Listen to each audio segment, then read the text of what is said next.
खरं तर आपल्या सैन्य दलांनी ऑपरेशन सिंदूरबाबतचं स्पष्टीकरण वेळोवेळी दिलेलं आहे.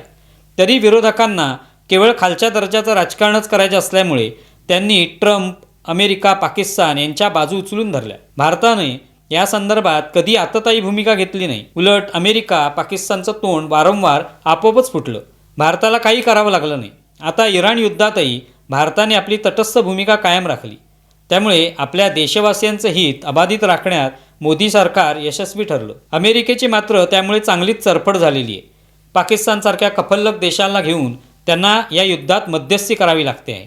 पाकिस्तानप्रमाणे भारताने आपल्याशी जी हुजुरी करायला हवी होती अशी अमेरिकेची अपेक्षा असेल, पण तसं काही झालेलं नाही. ही बाब विरोधकांनाही चांगली ठाऊक आहे की मोदी कुठेही झुकलेले नाहीत. पण राहुल गांधी मात्र सरेंडर शब्दाचा वापर करत डिवचण्याचं काम करत राहिले.